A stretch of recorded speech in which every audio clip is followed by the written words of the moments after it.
YouTube Tamil மக்களுக்கு வணக்கங்க. இன்றைக்கி பப்பாளி மரம் தான் பார்க்க போகிறோம். இது வந்து எல்லாருக்குமே தெரியும் பப்பாளி மரம்னா என்னென்னு.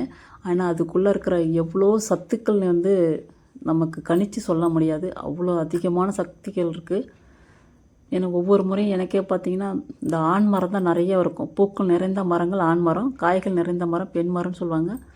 அந்த விதத்தில் இந்த வாட்டி காய்கள் நிறைந்த மரம் எனக்கு கிடச்சிருச்சு. தண்ணி கூட நான் விடவே இல்லைங்க. சும்மா கடையில் வாங்கி அந்த பழங்களை தின்னு அந்த விதைகளை சும்மா தான் தூவி விட்டேன்.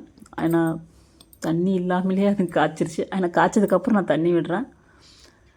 ஒரு அற்புதமான மரம். நமக்கு யாராருக்கெல்லாம் இம்யூனிட்டி பவரு, இல்லை வந்து வெள்ளை அணுக்கள் சிவப்பு அணுக்கள் ப்ராப்ளம், ரத்த சோகை, பிளட்டு சர்க்குலேஷன், இல்லை தசைகள் சுருங்கி இருக்கிற தசைகளுக்கோ, இது எல்லாத்துக்குமே அற்புதமான ஒரு பழம் பப்பாளி பழங்க. உங்களால் சின்ன கொஞ்சம் இடம் இருந்தால் கூட பரவாயில்ல. இந்த வேர் வந்து நம்ம வீட்டு சுவர்கள்லாம் எதுவுமே பண்ணாது. கொஞ்சம் இடம் கிடைச்சாலும் இந்த பப்பாளி நீங்கள் விதைக்கலாம், தாராளமாக நீங்கள் வளர்க்கலாம். ஏன்னா ஒரு பழம் இதாங்க ஆண் மரம், பூக்கள் நிறைந்த மரம் பாருங்கள்.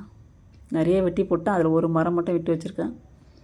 அதுமாரி நீங்கள் இந்த பழங்களை வந்து ஒரு கிலோவே 50 ரூபா 60 ரூபா விற்கிறாங்க. ஒரு பழமே 1 கிலோவுக்கு வரும்.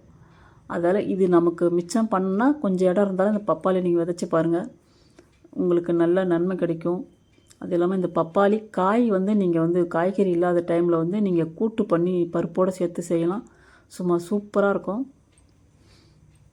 ஏன்னா கேரளாவெலாம் பார்த்திங்கன்னா பப்பாளி காய் கூட்டு அவியல் அதிகமாக சேர்த்துப்பாங்க. ஏன்னா இம்யூனிட்டி பவர் அவ்வளோ இருக்குது இந்த பப்பாளியில். இந்த பப்பாளியில் மட்டும்தான் அந்த இம்யூனிட்டி பவர் சரி செய்கிற அளவுக்கு, ரத்த அணுக்கள் சிவப்பு அணுக்கெல்லாம் சரி செய்கிற அற்புதமான ஒரு பழம்னா பப்பாளி தான். நல்ல கண்கள் வந்து தெளிவடையுங்க.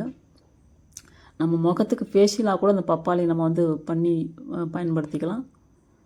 அவ்வளோ அற்புதம் நிறைந்த இந்த பப்பாளி பழம் பார்த்திங்கன்னா இந்த ஒன்று தாங்க பழுத்திருக்கு. மரத்துலேயே பழுத்திருக்கு. இந்த வாட்டி குரங்கு வந்து தொல்லை பண்ணலை, அதெல்லாம் மரத்துலேயே அந்த பழத்தை விட்டு வச்சுருக்கு. இதை பாருங்கள், அவ்வளோ அதாவது மரத்துலேயே பழுத்தா தனி டேஸ்ட்டு. ஆனால் அது வரலும் நம்ம குரங்கு வராமல் இருக்கணும். நான் செங்காயாக இருக்கும்போதே எடுத்து நான் பழுக்க வச்சுருவேங்க. இங்கே பாருங்கள், அந்த பழத்தை அரிஞ்சு தான் எடுத்தேன். சூப்பராக இருக்குங்க. நல்லா இனிப்பான ஒரு பழம். இந்த விதைகளை எடுத்து நீங்கள் சாம்பல் போட்டு பிசைஞ்சு நீங்கள் சும்மா நிழலில் உணர்த்திட்டு அதுக்கப்புறமா நீங்கள் உடனேவே விதைக்கலாம். அடுத்த வருஷம்லாம் வந்து பார்த்திங்கன்னா நீங்கள் உங்கள் பப்பாளி பழம் காய்ச்சிரும். அதில் எல்லாருமே பாருங்கள், இந்த சத்து தான் இருக்குதுன்னு கிடையாது. பப்பாளியில் அனைத்து விதமான சத்து இருக்குது. ஏன்னா பிளட்டு சர்க்குலேஷனுக்கு, பிளட்டு நல்ல உற்பத்தி திறனுக்கும் இந்த பப்பாளி அதி அற்புதமான ஒரு பழம்.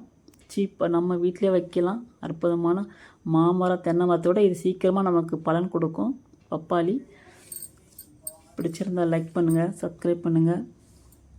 பப்பாளி மரம் வைக்கிறது பாருங்கள். வைக்க முடியலைன்னா வாங்கியாவது வாரம் ஒரு முறை சாப்பிட பாருங்கள். நன்றி.